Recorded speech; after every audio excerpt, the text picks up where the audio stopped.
भारत में 50% गर्भवती महिलाएं एनीमिक हैं। नमस्कार, मैं रितु और मैं एक स्टाफ नर्स हूँ। आज मैं एक ऐसी विषय के बारे में बात करने जा रही हूँ जो बहुत ही सामान्य है और गर्भावस्था के दौरान महिलाओं के स्वास्थ्य को प्रभावित करता है, यानी एनीमिया। तो एनीमिया क्या है? एनीमिया एक ऐसी स्थिति है जिसमें आपके रक्त में स्वस्थ आरबीसी की कमी हो जाती है और लाल रक्त कोशिकाएं जो होता है वो हीमोग्लोबिन नामक प्रोटीन में होता है। तो यही हीमोग्लोबिन शरीर के सभी अंगों तक ऑक्सीजन पहुंचाने का काम करता है और एनीमिया होने पर शरीर में ऑक्सीजन की कमी हो जाती है, जिसे हम लोग एनीमिया कहते हैं। अब हम देखेंगे प्रेगनेंसी में एनीमिया क्या होता है। Anaemia in pregnancy is defined as haemoglobin HB concentrations less than 11 gram per डेल, यानी कि गर्भावस्था के दौरान किसी भी समय 11 ग्राम पर डेल से कम हीमोग्लोबिन स्तर को एनीमिया कहा जाता है और जब ये 7 ग्राम पर डेल से कम हो जाए तो इसे गंभीर एनीमिया भी कहते हैं। तब मरीज को ब्लड चढ़ाने की आवश्यकता होती है। अब हम देखेंगे पैथोफिजियोलॉजी। तो हमारे रक्त में जब स्वस्थ आरबीसी यानी रेड ब्लड सेल की कमी हो जाती है और लाल रक्त कोशिकाएं यानी रेड ब्लड सेल में हीमोग्लोबिन नामक प्रोटीन होता है, तो यही हीमोग्लोबिन शरीर के सभी अंगों तक ऑक्सीजन पहुंचाने का काम करता है। और जब एनीमिया होता है तब क्या होता है, हम लोग के शरीर में ऑक्सीजन की कमी हो जाती है और हम लोगों को एनीमिया का जो साइन एंड सिम्टम है सब कुछ दिखने लगता है। अब हम देखेंगे एनीमिया का जो है क्लासिफिकेशन, इसे कितने भागों में वर्गीकृत किया गया है। तो जब हीमोग्लोबिन 9 से 10.9 ग्राम पर डेल है तो उसे हम लोग माइल्ड एनीमिया बोलेंगे। जब 7.8 से 9 ग्राम पर डेल है तो उसे मॉडरेट एनीमिया कहेंगे। जब 7 ग्राम पर डेल से कम है तो इसे सीवियर एनीमिया कहेंगे और जब 4 ग्राम पर डेल से भी कम है तब उसे वेरी सीवियर एनीमिया कहेंगे। और जब किसी प्रेगनेंसी में महिलाओं को 4 ग्राम पर डेल से ब्लड कम हो जाता है तब उसको ब्लड चढ़ाने की आवश्यकता होती है, यानी हीमोग्लोबिन 4 ग्राम पर डेल से कम होने पर ब्लड चढ़ाने की आवश्यकता होती है। आगे हम देखेंगे symptoms of anaemia in pregnancy. तो सबसे फर्स्ट में जो है फटीग यानी टायर्डनेस। जो मरीज है उसको बहुत ही ज़्यादा थकान लगेगा, कमजोरी लगेगा, उसको हेडेक सिर दर्द हो सकता है, उसका हाथ और पैर दोनों तलवा जो है ठंडा हो जाएगा। डिजीनेस यानी मरीज को चक्कर आएगा। जब शरीर में ब्लड की कमी होती है तो मरीज को थकान, सिर दर्द, चक्कर आना, कमजोरी और जो हम लोग का नेल है वो पीला हो जाएगा। लिप्स और स्किन भी हम लोग को पीला पीला दिखेगा और लिप्स सूखापन रहेगा। इसके बाद हम देखेंगे causes of anaemia in pregnancy. तो हम लोग का एनीमिया जो है प्रेगनेंसी में होने का क्या क्या कारण हो सकता है। तो सबसे फर्स्ट में है न्यूट्रिशन, पोषण के कारण हो सकता है। आयरन डेफिशिएंसी एनीमिया के कारण भी हो सकता है। प्री प्रेगनेंसी पोर न्यूट्रिशन वेरी इंपॉर्टेंट। तो क्या है प्री प्रेगनेंसी या पोर न्यूट्रिशन, पोषण जो है ठीक से नहीं ले पाने के कारण भी हो सकता है। आयरन, फॉलेट और विटामिन B12 की कमी के कारण भी हो सकता है।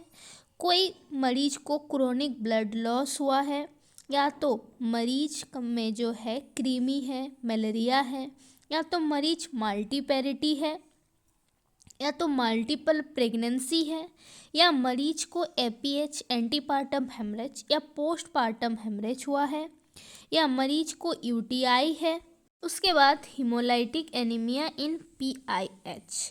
प्रेगनेंसी इंक्लूड हाइपरटेंशन की वजह से भी हो सकता है, या मरीज को थैलेसीमिया है या सिकल सेल एनीमिया है उसके वजह से भी हो सकता है।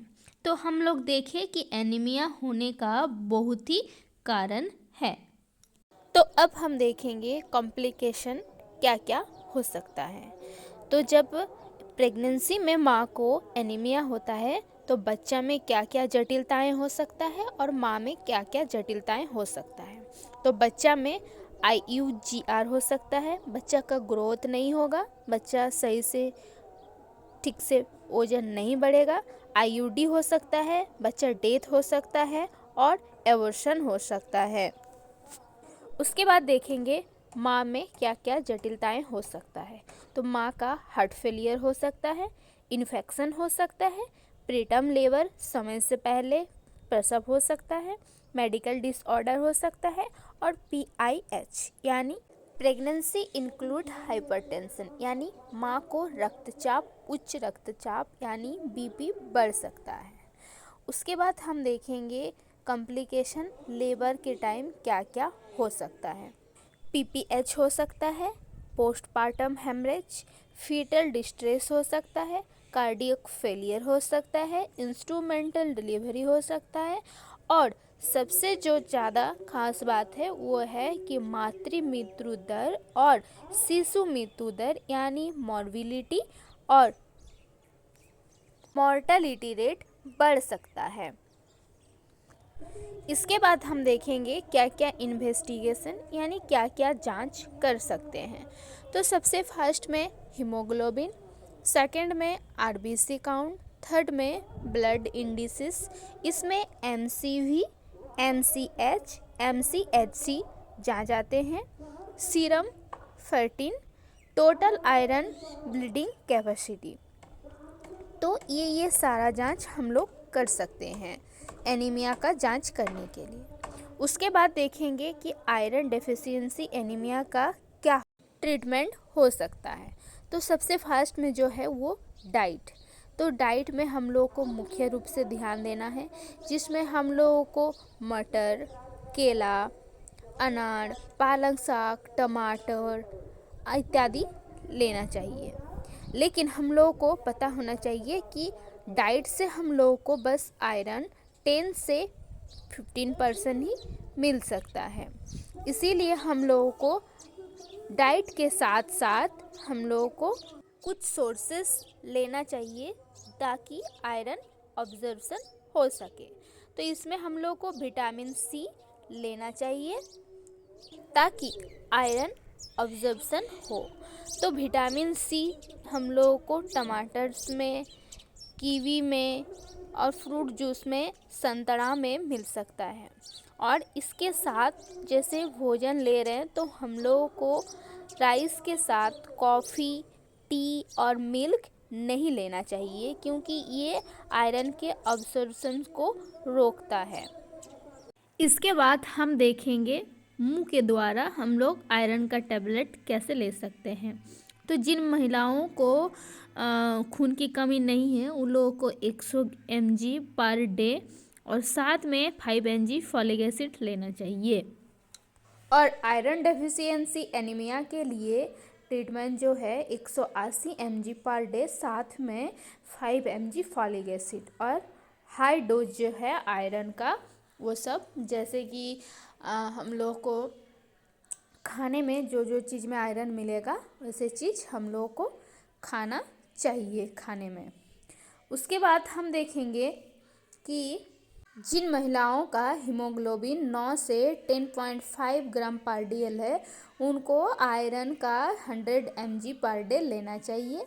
उसके बाद हम लोग 2 हफ्ते बाद HB चेक करवाएंगे। अगर 10 ग्राम से ज़्यादा है या तो उसको हम कंटिन्यू जो आयरन का दवा है वो लेने की सलाह देंगे और लेने के लिए कहेंगे। अगर 10 ग्राम से कम हो गया है तो डॉक्टर के पास तुरंत हम लोग जाने के लिए कहेंगे। इसके बाद देखेंगे कि अगर हम रोज़ाना आयरन टैबलेट ले रहे हैं तो हमको क्या क्या हेल्थ बेनिफिट हो सकता है। अगर हम रोज आयरन का टेबलेट ले रहे हैं तो हम लोग को एनीमिया ठीक हो सकता है, हीमोग्लोबिन बढ़ सकता है, थकान दूर हो सकता है, इम्यूनिटी पर बढ़ सकता है और हम लोग का जो है कंसंट्रेशन वो इम्प्रूव हो सकता है और साथ में हम लोग का अच्छी नींद आएगा, नींद अच्छा से होगा और नींद हम लोग भरपूर ले सकेंगे, नींद ले सकेंगे। तो यही है फ़ायदा। इसके बाद हम देखेंगे अब अगर किसी महिलाओं को आयरन का टेबलेट जो है सूट नहीं कर रहा है, मतलब क्या बोलेंगे, सूट नहीं कर रहा, तो उसका साइड इफ़ेक्ट क्या क्या हो सकता है। तो सबसे फास्ट में जो है उसका जो स्टोमक है वो ठीक नहीं रहेगा, उसको जी मतलाएगा, डायरिया हो सकता है, वोमिटिंग हो सकता है, काला स्टूल हो सकता है और सबसे जो ये है कॉन्स्टिपेशन हो सकता है। तो इन महिलाओं को हम लोग सलाह देंगे कि तुरंत डॉक्टर के पास जाएं। किन किन महिलाओं को ब्लड ट्रांसफ्यूज़न का ज़रूरत होता है? जिस महिलाओं का हीमोग्लोबिन 8 ग्राम पर डेल से कम है और प्रेगनेंसी 36 वीक्स से ज़्यादा चल रहा है तो उन महिलाओं को ब्लड ट्रांसफ्यूज़न का ज़रूरत है, और जिसका 6 ग्राम पर डेल से भी कम है उनको भी ज़रूरत है। मॉडरेट और सीवियर एनीमिया पेशेंट को भी ज़रूरत है, और जिसको सांस लेने में दिक्कत हो रहा है और हार्ट डिजीज़ है। फिर हम देखेंगे कि प्लेसेंटा प्रीविया है और हीमोग्लोबिन 10 ग्राम पर डेल से भी ज़्यादा है। तो फ्रेंड्स आज के लिए इतना ही, मिलते हैं नेक्स्ट वीडियो में, तब तक के लिए बाय, जय हिंद।